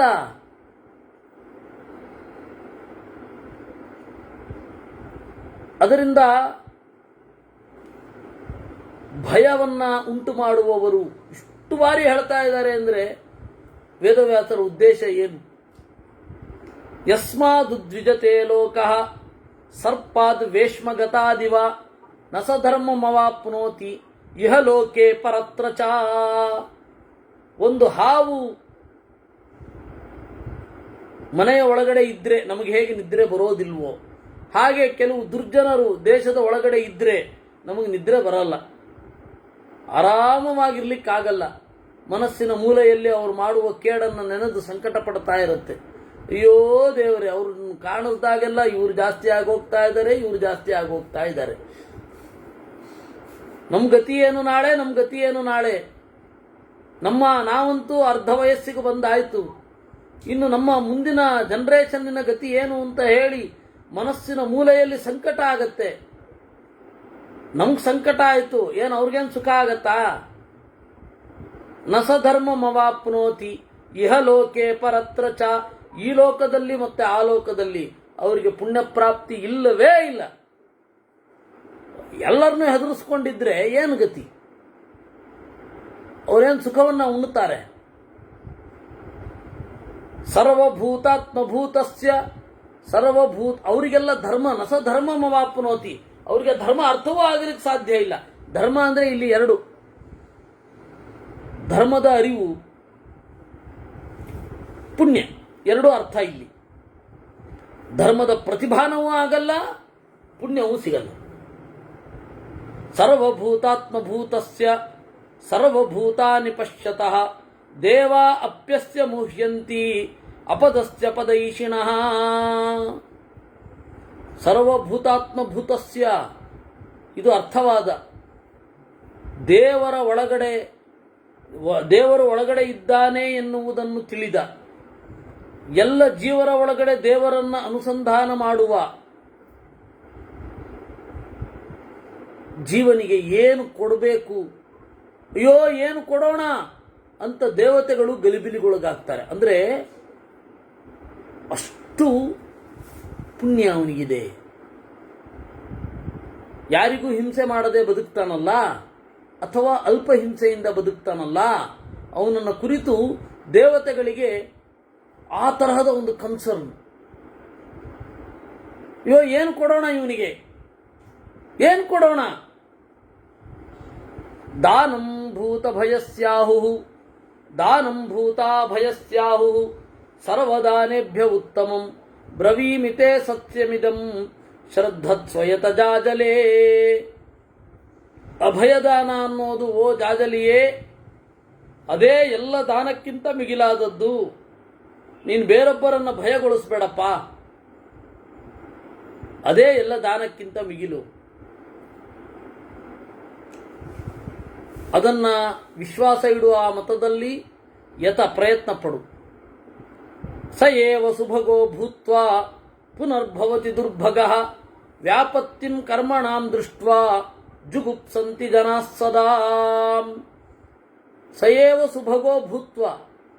ಸಾಮಾನ್ಯ ಮನುಷ್ಯನ ನಡೆ ಗ್ರಾಫ್ ಹೇಗಿರುತ್ತೆ ಅಂದರೆ, ಅವನ ಲೈಫ್ ಗ್ರಾಫ್ ಹೇಗಿರುತ್ತೆ ಅಂತಂದರೆ, ಅವನು ಸೌಭಾಗ್ಯವಂತನಾಗಿರ್ತಾನೆ, ಅವನೇ ಕಾಲಕ್ರಮೇಣ ದೌರ್ಭಾಗ್ಯವಂತನಾಗ್ತಾನೆ. ಈ ಕರ್ಮದ ಒಂದು ನಡೆಯನ್ನು ನೋಡಿ ಜುಗುಪ್ಸಂತಿ ಜನಾಃ ಸದಾ. ಜನರೆಲ್ಲ ತಮ್ಮನ್ನು ರಕ್ಷಣೆ ಮಾಡ್ಕೊಳ್ಳಿಕ್ಕೆ ಬಯಸ್ತಾರೆ. ಅಯ್ಯಪ್ಪ ನಮಗೂ ನಾಳೆ ಹೀಗಾದರೆ ಹೇಗೆ ಅಂತ. ನಾವು ಇದನ್ನು ಈಗಾಗಲೇ ಮಾಡ್ತಾ ಇದ್ದೀವಿ ಅಂತೇನು ಅವ್ರಿಗೆ ಪ್ರಜ್ಞೆ ಇರಲ್ಲ. ಜುಗುಪ್ಸಂತಿ ಅಂದರೆ ಗೋಪ್ತು ಮಿಚ್ಛಂತಿ, ತಮ್ಮನ್ನು ರಕ್ಷಿಸಿಕೊಳ್ಳಲು ಬಯಸುತ್ತಾರೆ. ಅಕಾರಣೋ ಹಿನೇಹಾಸ್ತಿ ಧರ್ಮ ಸೂಕ್ಷ್ಮೋ ಹಿ ಜಾಜಲೆ ಭೂತ ಭವ್ಯಾರ್ಥಮೇವೇಹ ಧರ್ಮ ಪ್ರವಚನಂ ಕೃತಂ. ಅಕಾರಣವಾದದ್ದು ಯಾವುದೂ ಇಲ್ಲ ಈ ಜಗತ್ತೊಳಗಡೆ. ಎಲ್ಲಕ್ಕೂ ಒಂದು ಕಾರಣ ಇರುತ್ತೆ, ನಮಗೆ ಗೊತ್ತಿಲ್ಲ ಅಷ್ಟೆ. ಧರ್ಮ ಅನ್ನೋದು ಬಹಳ ಸೂಕ್ಷ್ಮ. ಸ್ಥೂಲವಾಗಿ ತಿಳ್ಕೋ, ಬೇರೆ ಜೀವರ ಒಳಿತಿಗಾಗಿ ನಮ್ಮಿಂದ ಬೇರೆ ಜೀವರ ಒಳಿತು, ನಮಗೆ ಬೇರೆ ಜೀವರಿಂದ ಒಳಿತು, ಇದಕ್ಕಾಗಿ ಧರ್ಮದ ಬಗ್ಗೆ ಮಾತನಾಡಿದೆ ಗ್ರಂಥಗಳು. ಆದರೆ ಸೂಕ್ಷ್ಮವಾದ ಧರ್ಮದ ಬಗ್ಗೆ ತಿಳಿವು ಬಹಳ ಕಠಿಣ. ಸೂಕ್ಷ್ಮತ್ವಾನ್ನ ಸವಿಜ್ಞಾತುಂ ಶಕ್ಯಸ್ತೆ ಬಹು ನಿರ್ಣಯ ಉಪಲಭ್ಯಾಂತರೇ ಚಾನ್ಯಾನ್ ಆಚಾರಾನ್ನಾವಬುದ್ಧತೆ. ಧರ್ಮ ಯಾವುದು ಅಂತ ಹೇಳಿ ಬಹಳ ಸೂಕ್ಷ್ಮ ಆಗಿರೋದ್ರಿಂದ ಇದನ್ನು ತೀರ್ಮಾನ ಮಾಡಲಿಕ್ಕೆ ಕಷ್ಟ ಆಗತ್ತೆ. ಬಹು ನಿರ್ಣಯ. ನೀವು ಆಚಾರವನ್ನು ಧರ್ಮ ಅಂತ ಇಟ್ಕೊಂಡ್ರೆ ಅದೋ ಇದೋ ಅಂತ. ಯಾಕೆಂದ್ರೆ ಸಣ್ಣ ಸಣ್ಣ ತಪ್ಪು ಅಂತ ಏನು ಅನ್ಸುತ್ತೆ ಅದಕ್ಕೆ ದೊಡ್ಡ ದೊಡ್ಡ ಫಲಗಳನ್ನು ಹೇಳ್ತಾರೆ. ಈ ಎಲೆಗೆ ಕೈನಲ್ಲಿ ಉಪ್ಪು ಹಾಕಿದರೆ ಗೋಹತ್ಯೆ ಪಾಪ ಅಂತ ನಾನು ಕೇಳಿದೆ. ಅಲ್ಲ, ಗೋಹತ್ಯೆ ಮಾಡೋದು ಇಷ್ಟೊಂದು ಸುಲಭನಾ ಅಂತ ಕೇಳಿದೆ ಅವ್ರಿಗೆ. ಗೋಹತ್ಯೆ ಮಾಡೋದು ಇಷ್ಟೊಂದು ಸುಲಭನಾ? ಅಲ್ಲ, ಒಂದು ಎಫರ್ಟ್ಗೊಂದು ಮರ್ಯಾದೆ ಬೇಡವಾ? ಗೋವನ್ನ ಅದು ಎಷ್ಟು ಭಾರ ಇರುತ್ತೆ, ತಗೊಂಬರೋದೇನು, ಕೊಲ್ಲೋದೇನು, ಅದು ತಪ್ಪೇ. ಆದರೆ ಮಾಡಲಿಕ್ಕೆ ಕಷ್ಟಪಡಬೇಕೋ ಇಲ್ವೋ? ಗೋಹತ್ಯೆಗಿಂತ ಮಿಗಿಲ ಗೋಹತ್ಯೆಯನ್ನ ಮಾಡೋದು ಅಂತಂದ್ರು ತಾಯಿಯನ್ನ ಕೊಲ್ಲೋದು ಅಂದ್ರೆ ಎರಡು ಒಂದೇ. ಯಾಕೆಂದ್ರೆ ಅದರ ಹಾಲನ್ನು ಕುಡ್ಕೊಂಡೇ ಬೆಳೀತಾ ಇರೋದು ನಾವು, ಒಪ್ಕೊಳ್ಳೋಣ. ಆದರೆ ಎರಡು ಎಫರ್ಟ್ ಒಂದೇನಾ? ಒಂದು ಉಪ್ಪು ಹಾಕೋದು, ಒಂದು ಹಾಲಿನಲ್ಲಿ 100 ಜನ ಕೂತಿರ್ತಾರೆ, 4 ಕೊಳೆನಲ್ಲಿ 20-25 ಜನ, ಅವ್ರಿಗೆ ಬಗ್ಗೆ ಉಪ್ಪು ಹಾಕೋದಕ್ಕೂ ಗೋವನ್ನು ಕರೆತಂದು ಕತ್ತರಿಸ್ಲಿಕ್ಕೂ ಒಂದೇ ಎಫರ್ಟಾ? ಹಾಗಾಗಲ್ಲ. ಅದಕ್ಕೆ ಹೇಳಿದ್ದು ಉಪಲಭ್ಯ ಅಂತರೇತ ಅನ್ಯಾನ್ ಆಚಾರಾನ್. ಮಧ್ಯದಲ್ಲಿ ಯಾವುದ್ಯಾವುದೋ ಆಚಾರಗಳು. ಆಗ ನಾವು ಬುದ್ಧತೆ, ಧರ್ಮ ಯಾವುದು ಅನ್ನೋದೇ ಕಣ್ಮರೆ ಆಗೋಗುತ್ತೆ. ಧರ್ಮದ ಮೂಲ ಸ್ಪಿರಿಟ್ ಹೊರಟು ಹೋಗುತ್ತೆ. ಏನೇನೋ ನೀವು ಕಚ್ಚೆ ಹಾಕೊಳ್ಳದೆ ಹೋದ್ರೆ ಬ್ರಹ್ಮಹತ್ಯಾ ಪಾಪ ಅಂತಾರೊಬ್ರು. ಇವರು ಚಂದ ಮಾಡಿ ಕಚ್ಚೆ ಉಟ್ಕೊಳ್ಳಿಕ್ಕೂ ಆ ಒಬ್ಬ ಬ್ರಾಹ್ಮಣನನ್ನ ಕೊಂದ ಪಾಪ ಎರಡು ಒಂದೇನಾ?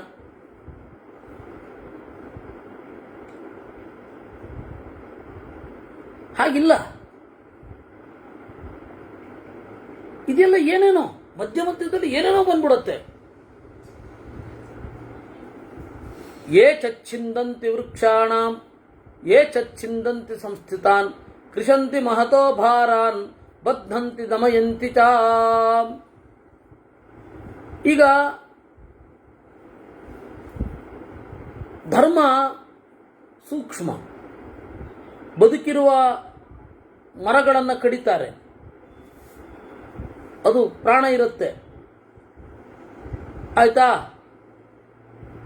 ಅವಾಗ ಜೀವಹತ್ಯೆ ಬರಲ್ವೇ? ಅದಕ್ಕೆ ಅಲ್ಪದ್ರೋಹೇಣ ಅಂತ. ಅದ್ರೋಹೇಣಾಪಿ ಭೂತಾನಾಂ ಅಲ್ಪದ್ರೋಹೇಣವಾ ಪುನಃ. ಇನ್ನು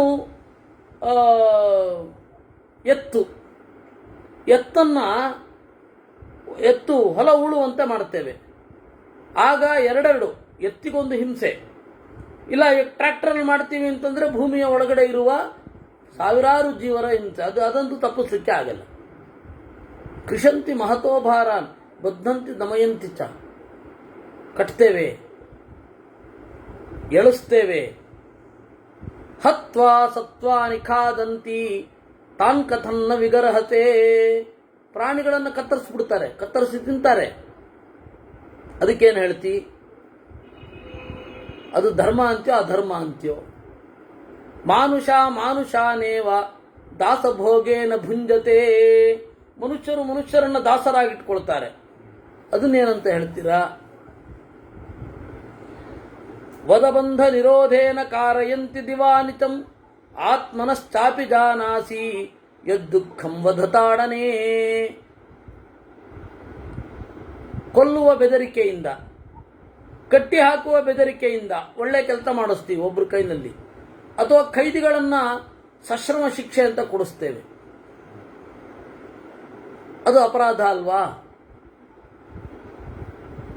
ಪಂಚೇಂದ್ರಿಯೇಷು ಭೂತೇಷು ಸರ್ವಂ ವಸತಿ ದೈವತಂ ಆದಿತ್ಯಶ್ಚಂದ್ರಮಾ ವಾಯು ಬ್ರಹ್ಮ ಪ್ರಾಣಕ್ರತುರ್ಯಮಃ. ಎಲ್ಲ ಜೀವರಲ್ಲಿ ಸೂರ್ಯ ಇದ್ದಾನೆ ಬೆಳಕಿನ ರೂಪದಲ್ಲಿ, ಚಂದ್ರ ಇದ್ದಾನೆ ಮನಸ್ಸಿನ ರೂಪದಲ್ಲಿ, ವಾಯು ಇದ್ದಾನೆ ಉಸಿರಿನ ರೂಪದಲ್ಲಿ, ಪ್ರಜ್ಞೆಯ ರೂಪದಲ್ಲಿ ಬ್ರಹ್ಮ ಇದ್ದಾನೆ, ಕ್ರಿಯೆಯ ರೂಪದಲ್ಲಿ ಪ್ರಾಣ ಇದ್ದಾನೆ, ಯಮ ಇದ್ದಾನೆ. ಹೀಗೆ ಅವರಲ್ಲಿ ಎಲ್ಲ ದೇವತೆಗಳಿದ್ದಾರೆ. ಏನ್ ಮಾಡೋದು? ಹಿಂಸೆ ಮಾಡಿದ್ರೆ ಅವ್ರಿಗೆಲ್ಲ ಹಿಂಸೆ ಮಾಡಿದಾಗಲ್ವಾ? ನೀನು ತಪ್ಪು, ನಿನಗೆ ಈ ಶಿಕ್ಷೆ ಕೊಡಲಾಗಿದೆ ಅಂದ್ರೆ ಅವ್ರಿಗೆಲ್ಲ ಶಿಕ್ಷೆ ಕೊಟ್ಟಾಗಲ್ವಾ? ಕಾತೇಲೈಕಾಘೃತೆ ಬ್ರಹ್ಮನ್ ಮಧೂನಿ ಅಪ್ಸ್ವೋಷಧೀಷು ಅದಂತ ಮತಕೆ ದೇಚೆ ಸುಖ ಸಂವರ್ಧಿತಾನ್ ಪಶೂನ್ ತಾನ್ಶ್ಚ ಮಾತು ಪ್ರಿಯಾನ್ ಧುರ್ಯಾನ್ ಆಕ್ರಮ್ಯ ಬಹುಧಾ ನರಾಹ. ಸುಖವಾಗಿ ಕಾಡಿನಲ್ಲಿ ಬೆಳೀತಾ ಇದ್ದ ಪ್ರಾಣಿಗಳನ್ನು ದರದರನೆ ಎಳೆತಂದು ಅವುಗಳಿಂದ ಬಹಳ ಕಷ್ಟದ ಕೆಲಸಗಳನ್ನು ಮಾಡಿಸ್ತೇವೆ. ಅವು ನಗರ ಪರಿಸರದಲ್ಲಿ ಹೊಂದಿಕೊಳ್ಳಲಾರದೆ ಕಷ್ಟಪಡ್ತಾ ಇರ್ತವೆ. ಬಹುದಂಚಾ ಕುಲಾನ್ ದೇಚಾನ್ ನಯಂತಿ ಬಹು ಕರ್ದಮಾನ್. ಆ ಕಾಡಿನಲ್ಲಿರುವ ಪ್ರಾಣಿಗಳನ್ನು ಹಿಂಸಿಸಿ ತಂದು, ಕಾಡು ಕುದುರೆಗಳನ್ನು ತಂದು ಪಳಗಿಸಿ ಅವುಗಳನ್ನು ಬಹುದಂಚಾ ಕುಲಾನ್ ದೇಚಾನ್ ನಯಂತಿ. ಅವುಗಳು ಸುಖವಾಗಿ ಶುದ್ಧವಾದ ನೀರನ್ನು ಕುಡ್ಕೊಂಡು ಬೆಳೀತಾ ಇರ್ತವೆ. ಕುದುರೆಗಳು ಶುದ್ಧವಾದ ಜಾಗದಲ್ಲಿ ಅವು ಇರ್ತವೆ. ನಾವು ನೊಣಗಳಿರುವ, ಸೊಳ್ಳೆಗಳಿರುವ ಜಾಗದಲ್ಲಿ ಕರ್ಕೊಂಡು ಬಂದು ಅವುಗಳನ್ನು ಇರಿಸ್ಬಿಡ್ತವೆ. ಅವುಗಳಿಗೆ ಕೈ ಇಲ್ಲ, ಹೊರಳಾಡಬೇಕಷ್ಟೇ. ತರಲ್ವಾ? ತಪ್ಪಲ್ವಾ ಅದು? ವಾಹ ಸಂಪೀಡಿತ ಧುರ್ಯಾಹ ಸೀದಂತ್ಯ ವಿಧಿನಾ ಪರೇ. ಕೆಲವು ಪ್ರಾಣಿಗಳನ್ನ ಹೊತ್ತು ಕಂಗೆಡುವಂತೆ ಮಾಡಿಬಿಟ್ಟಿರ್ತೇವೆ. ನಮನ್ಯೇ ಭ್ರೂಣ ಹತ್ಯಾಪಿ ವಿಶಿಷ್ಟ ತೇನ ಕರ್ಮಣ. ಭ್ರೂಣ ಹತ್ಯೆಗೆ ಸಮ ಅದು. ಎಲ್ಲೋ ಬೆಳೆದಿರುವ ಪ್ರಾಣಿಗಳನ್ನ ತಂದೆ ತಾಯಿಗಳಿಂದ ಬೇರ್ಪಡಿಸಿ ತಂದು ಒದ್ದಾಡಿಸುವುದು. ಅದರಿಂದಾಗಿ ನಾವೇನ್ ಮಾಡ್ಲಿಕ್ಕೆ ಹೊರಟಿದ್ದೀವಿ? ಹಿಂಸೆ ಆಗ್ತಾನೆ ಇಲ್ವ ನಮ್ಮಿಂದ? ಅದರಿಂದಾಗಿ ಅಲ್ಪಹಿಂಸೆಯನ್ನೇ ಅಹಿಂಸೆ ಅಂತ ಕರೆಯೋದಷ್ಟೇ. ಇನ್ನು ಕೃಷಿಂ ಸಾಧ್ವಿತಿ ಮನ್ಯಂತೆ ಸಾಚ ವೃತ್ತಿ ಸುದಾರುಣ ಭೂಮಿಂ ಭೂಮಿಶಯಾಂಶ್ಚೈವ ಹಂತಿ ಕಾಷ್ಟೈರಯೋ ಮುಖೈ ತಥೈವ ಅನಡುಹೋ ಯುಕ್ತಾನ್ ಕ್ಷುತೃಷ್ಣಾಶ್ರಮಕರ್ಷಿತಾನ್. ಇಲ್ಲ, ಹೊಲ ಉಳೋದು ಸಾಧು, ರೈತ ಬೆನ್ನೆಲುಬು. ಹೌದು, ಸೂಕ್ಷ್ಮವಾಗಿ ವಿವೇಚನೆ ಮಾಡಿ. ಭೂಮಿಯನ್ನು, ಭೂಮಿಯ ಒಳಗಡೆ ಮಲಗಿರುವ ಪ್ರಾಣಿಗಳನ್ನು ಅಯೋಮುಖೈ ಹಂತಿ, ಕಬ್ಬಿಣದ ತುದಿಗಳಿರುವ ಮರದ ನೇಗಿಲುಗಳಿಂದ ಸೀಳುತ್ತಾರೆ.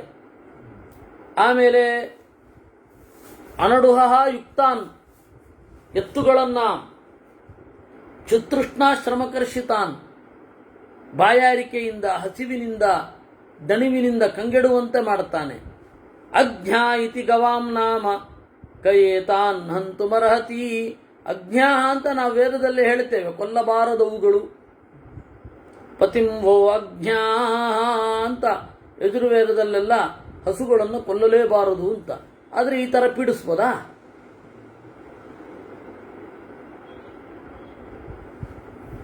ಅದರದ್ದೇ ಮೇಲ್ವರ್ಷನ್.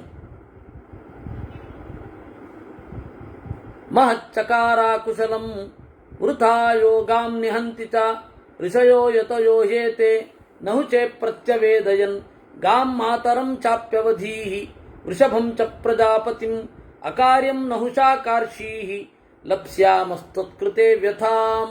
ಋಷಿಗಳು, ಯತಿಗಳು ಎಲ್ಲ ನಹುಚನ ಮೇಲೆ ಒಂದು ಆಕ್ಷೇಪ ಮಾಡಿದ್ರು ಬಹಳ ಹಿಂದೆ. ಅವರದ್ದು ನೆನಪಿಸ್ಕೋತಾ ಇದ್ದಾನ ಅವನು, ತುಲಾಧಾರ. ಎಲ್ಲರೂ ಹೋಗಿ ನಹುಚನ ಹತ್ರ, ಅಲ್ಲಪ್ಪ, ಹಸು ಅಂದರೆ ತಾಯಿ ಇದ್ದ ಹಾಗೆ, ಎತ್ತು ಅಂತಂದರೆ ತಂದೆ ಇದ್ದ ಹಾಗೆ, ಆದರೆ ನಿನ್ನ ಒಂದು ಶಾಸನದಂತೆ ನಾವು ಕೃಷಿ ಮಾಡಲಿಕ್ಕೆ ಹೋಗಿ ಎಲ್ಲರನ್ನು ಹಿಂಸೆ ಮಾಡ್ತಾ ಇದ್ದೇವೆ ಅಂತ ಹೇಳಿದರಂತೆ. ಆದರೆ ಅವನು ಕೇಳಲಿಲ್ಲ. ಶತಂ ಚೈಕಂಚ ರೋಗಾಣಾಂ ಸರ್ವಭೂತೇಶ್ವಪಾತಯನ್. ಅವರು ಆಗ ಅವನು ಕೇಳದೇ ಇದ್ದದ್ದಕ್ಕೆ, ಅವರು ಬೇಸರ ಮಾಡಿಕೊಂಡದ್ದಕ್ಕೆ 101 ತರಹದ ರೋಗ ಬಂತಂತೆ. ಭ್ರೂಣಘ್ನಂ ನಹುಚಂ ಚಾಹು ನ ತೇ ಭೋಕ್ಷ್ಯಾಮಹೇ ವಯಂ ಇತ್ಯುಕ್ತ್ವಾ ತೇ ಮಹಾತ್ಮಾನಃ ಸರ್ವೇ ತತ್ವಾರ್ಥದರ್ಶಿನಃ. ಅವ್ರು ನಹುಚನಿಗೆ ಹೇಳಿದ್ರು, ಇನ್ಮೇಲೆ ನಿಮ್ಮ ಮನೆಯಲ್ಲಿ ಊಟ ಮಾಡಲ್ಲ ಅಂತ. ಅಂದ್ರೆ ಆಗ ತಾನೇ ನಹುಷ ಎಷ್ಟು ಹಳಬ. ಅವನಿದ್ದದ್ದು ಕಾಲ ಯಾವುದು ಅಂದ್ರೆ ರಾಮನಿಗಿಂತ ಬಹಳ ಹಿಂದೆ, ಬಹಳ ಅಂದ್ರೆ ಬಹಳ ಹಿಂದೆ. ಆಗ ನಹುಷ ಶುರು ಮಾಡಿದ್ದು ಕೃಷಿ ಮೊದಲಾದವುಗಳನ್ನು. ಪೃಥು ಮಹಾರಾಜನ ಕಾಲದಲ್ಲಿ ಸ್ವಚ್ಛಂದ ಸಸ್ಯ ತಾನೇ ಬೆಳೆದು ಬಿಡ್ತಾ ಇತ್ತು. ಕೃಷಿ ಇರಲಿಲ್ಲ ಆವಾಗ. ಯಾವಾಗ ಆ ತರಹದ ಜನ ಕಡಿಮೆ ಆದರೂ ಒಂದು ಜನರಿಗೆ ಒಂದು ವೃತ್ತಿ ಅಂತ ಮಾಡಿ ಪೃಥು ಮಹಾರಾಜ ಶುರು ಮಾಡಿಸಿದ್ದ. ಅದು ಚಿಕ್ಕದಾಗಿತ್ತು, ವ್ಯಾಪಕವಾಗಿದ್ದು ನಹುಚನ ಕಾಲದಲ್ಲಿ. ಆಗ ಯತಿಗಳು ಮತ್ತೆ ಋಷಿಗಳೆಲ್ಲ, ಇಲ್ಲ, ನಿಮ್ಮ ಮನೆಯಲ್ಲಿ ನಾವು ಊಟ ಮಾಡಲ್ಲ, ಯಾಕೆಂದ್ರೆ ನಿನ್ನ ಕಾಲದಲ್ಲಿ ಹಿಂಸೆ ಜಾಸ್ತಿ ಆಗ್ತಾ ಇದೆ ಅಂದ್ರಂತೆ.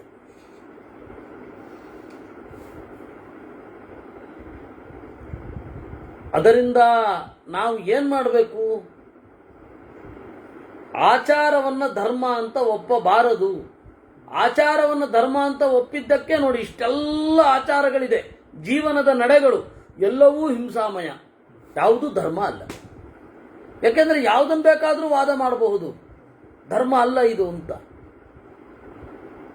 ಯೋ ಹನ್ಯಾದ್ಯಶ್ಚ ಮಾಂಸ್ತೌತಿ ತತ್ರಾಪಿ ಶೃಣುಜಾಜಲೆ ಸಮೌತಾವಪಿ ಮೇ ಸ್ಯಾತಾಂ ನಹಿ ಮೇಸ್ತ ಪ್ರಿಯಾ ಪ್ರಿಯೇ. ಅದರಿಂದಾಗಿ ಕೃಷ್ಣ ಹೇಳಿದ್ದು ಸರ್ವಾರಂಭಾಹಿ ಧೂಮೇನ, ಸರ್ವಾರಂಭಾಹಿ ದೋಷೇಣ ಧೂಮೇನ ಅಗ್ನಿರಿವಾವೃತಾಃ. ಜಗತ್ತಿನ ಪ್ರತಿಯೊಂದು ಕೆಲಸಕ್ಕೂ ಒಂದೊಂದು ದೋಷಗಳು ಜೊತೆಯಾಗಿ ಅಂಟಿಕೊಂಡೇ ಇರ್ತವೆ. ಜಗತ್ತಿನ ಪ್ರತಿಯೊಂದು ಕೆಲಸಗಳು ಕೂಡ ದೋಷದ ಜೊತೆಗೇ ಇರ್ತವೆ. ಯಾವ ಕೆಲಸದಲ್ಲಿ ದೋಷ ಇಲ್ಲ, ಯಾವ ಆಶ್ರಮದಲ್ಲಿ ದೋಷ ಇಲ್ಲ, ಯಾವ ವರ್ಣದಲ್ಲಿ ದೋಷ ಇಲ್ಲ ಅಂತ ತೋರಿಸ್ಬಿಡಿ ನೀವು. ಯಾವ ಪ್ರೊಫೆಷನ್ ಅದರಲ್ಲಿ ದೋಷ ಇಲ್ಲ, ಯಾರ ಲೈಫ್ ಸ್ಟೈಲಲ್ಲಿ ದೋಷ ಇಲ್ಲ ಅಂತ ತೋರಿಸಿಬಿಡಿ. ಎಲ್ಲರ ಲೈಫ್ ಸ್ಟೈಲಲ್ಲೂ ದೋಷ ಇರುತ್ತೆ.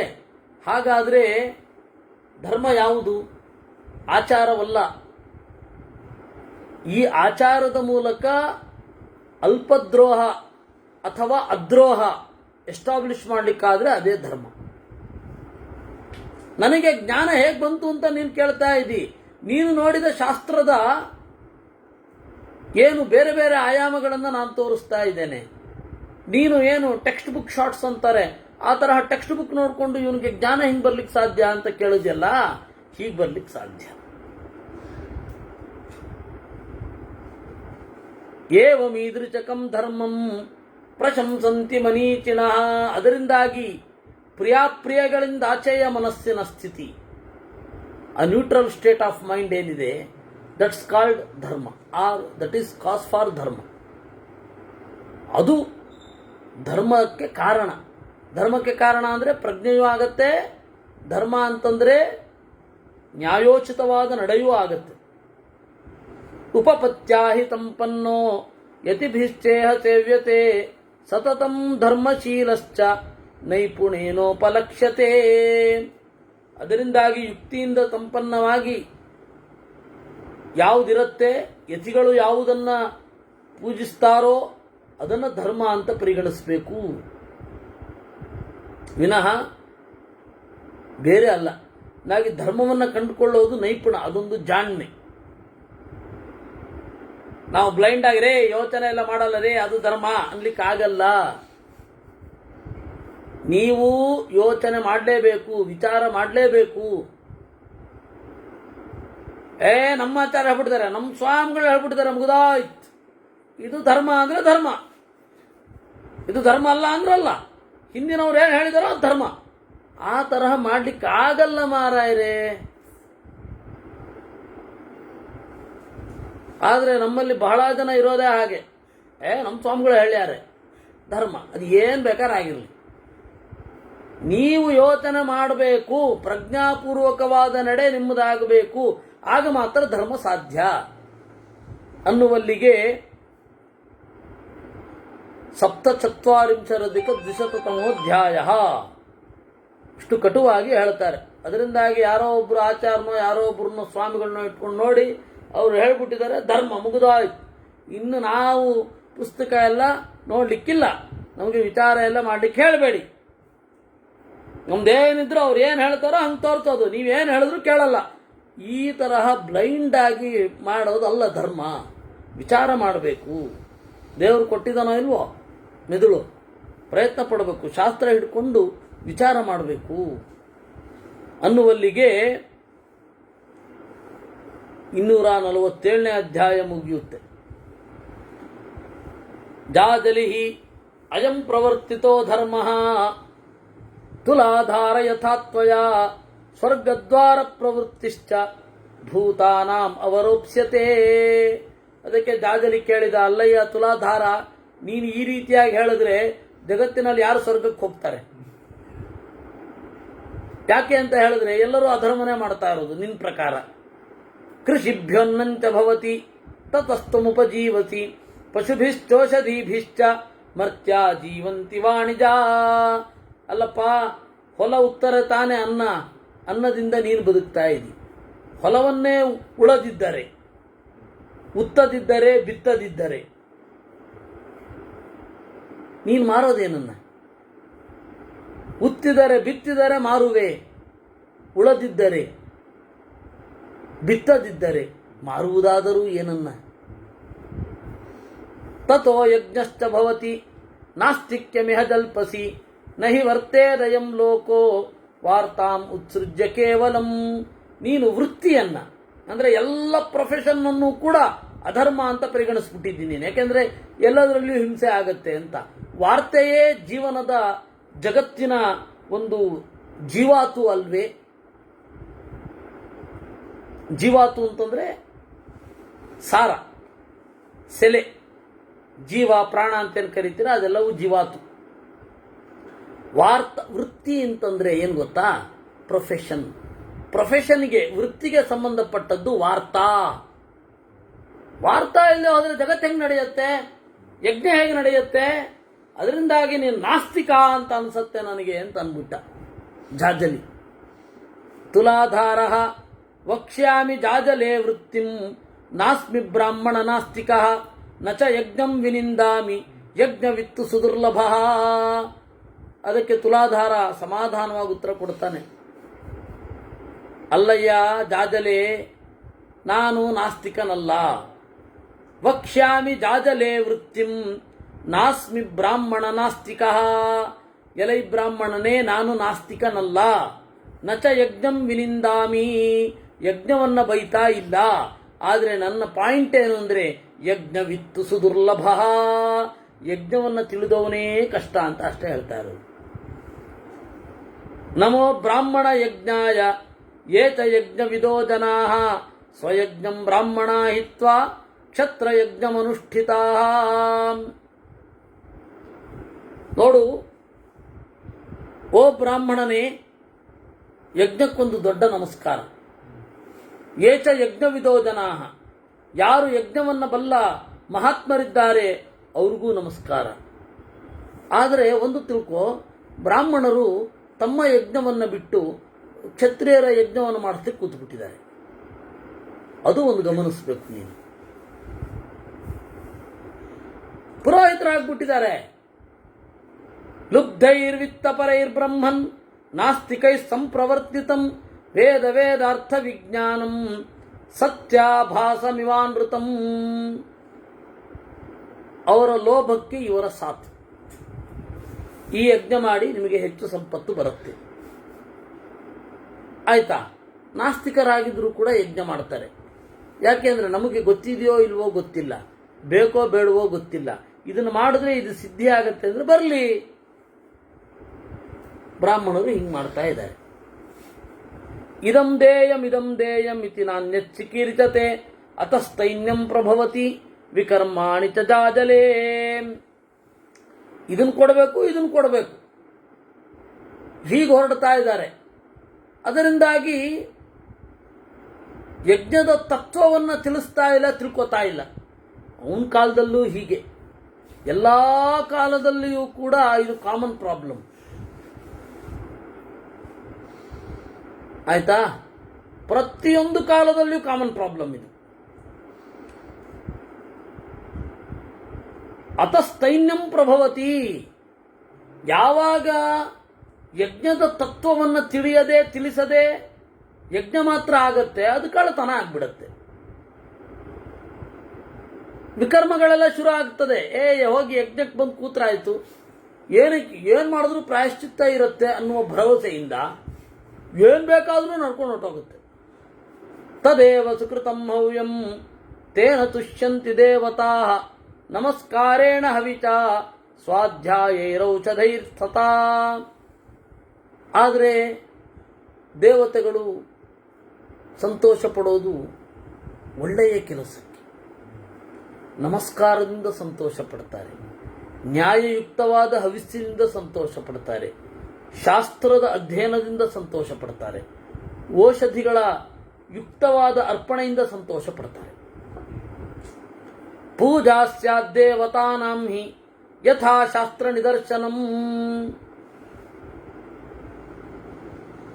ನೋಡಿ, ಪೂಜಾ ಸ್ಯಾದ್ದೇವತಾನಾಂ ಹಿ, ದೇವತೆಗಳಿಗೆ ಪೂಜೆ ಯಾವುದು ಅಂತಂದ್ರೆ ಶಾಸ್ತ್ರಪೂರ್ವಕವಾದ ನಡೆಯೇ ಪೂಜೆ.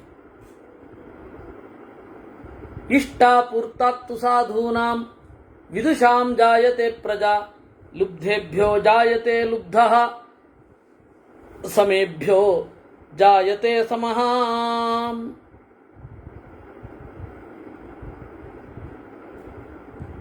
ಇಷ್ಟಾಪೂರ್ತಾತ್ತು ಸಾಧೂನಾಂ ವಿದುಷಾಂ ಜಾಯತೆ ಪ್ರಜಾ.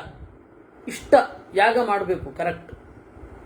ಆಪೂರ್ತ ಕೆರೆ ಕಟ್ಟಿಸುವುದು, ಬಾವಿ ತೋಡಿಸುವುದು, ಮರಗಳನ್ನು ಬಿತ್ತನೆ ಮಾಡುವುದು, ಸತ್ತವರ ಹೆಸರಿನಲ್ಲಿ ಮರಗಳನ್ನು ನೆಡುವುದು, ಇದೆಲ್ಲ ಅತ್ಯಂತ ಪುಣ್ಯಕರವಾದ ಕೆಲಸ. ಇದನ್ನು ಮಾಡಬೇಕು. ಜನರು ಬೆಳೀತಾರೆ, ಜನರು ಸುಖವಾಗಿರ್ತಾರೆ. ಲುಬ್ಧೇಭ್ಯೋ ಜಾಯತೆ ಲುಬ್ಧ ಸಮೇಭ್ಯೋ ಜಾಯತೆ ತಮಃ. ಆದರೆ ಬ್ರಾಹ್ಮಣರು ಲೋಭಿಗಳಾದರೆ ಯಜಮಾನ ಲೋಭಿಯಾಗ್ತಾನೆ. ಯಜಮಾನಂ ಯಥಾ ಚಾಹುಹು ಋತ್ವಿಜಶ್ಚ ತಥಾ ಪ್ರಜಾ ಯಜ್ಞಾತ್ ಪ್ರಜಾ ಪ್ರಭವತಿ ನಭಸೋಂಭೋ ಯಥಾಮಲಂ. ಋತ್ವಿಜರು ಹೇಗೋ, ಪುರೋಹಿತರು ಹೇಗೋ, ಯಜಮಾನ ಆಗಿರ್ತಾನೆ.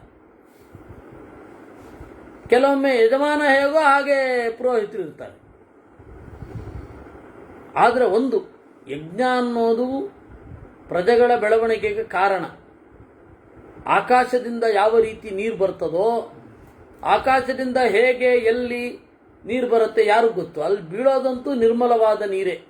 ಆ ರೀತಿ ಒಳ್ಳೆಯ ಯಜ್ಞದಿಂದ ಪ್ರಜೆಗಳು ಬೆಳೀತಾರೆ. ಅಗ್ನೌ ಪ್ರಾಸ್ತಾಹುತಿರ್ಬ್ರಹ್ಮನ್ ಆದಿತ್ಯಮುಪಗಚ್ಚತಿ ಆದಿತ್ಯ ಜಾಯತೆ ವೃಷ್ಟಿ ವೃಷ್ಟೇರನ್ನಂ ತತಃ ಪ್ರಜಾ. ಯಜ್ಞದಿಂದ ಜನ ಹೇಗೆ ಬೆಳೀತಾರೆ, ಜಗತ್ತು ಹೇಗೆ ಸುಭಿಕ್ಷವಾಗಿರುತ್ತೆ ಅಂತ ಹೇಳಿ ವರ್ಣನೆ ಮಾಡ್ತಾರೆ. ಉಪನಿಷತ್ತಿನಲ್ಲಿ ಇಲ್ಲದೇ ಇರೋದೇನಲ್ಲ ಇದು, ಮತ್ತೆ ಮನುಸ್ಮೃತಿಯಲ್ಲಿಯೂ ಇರುವಂಥದ್ದೇ. ಅದನ್ನೆಲ್ಲ ನಾಳೆ ನೋಡೋಣ. ಇವತ್ತಿನ ಏನು ಚಿಂತನೆ ಇದೆ ಅದನ್ನು ದೇವರಿಗೆ ಅರ್ಪಿಸೋಣ. ಕೃಷ್ಣಾರ್ಪಣಮಸ್ತು.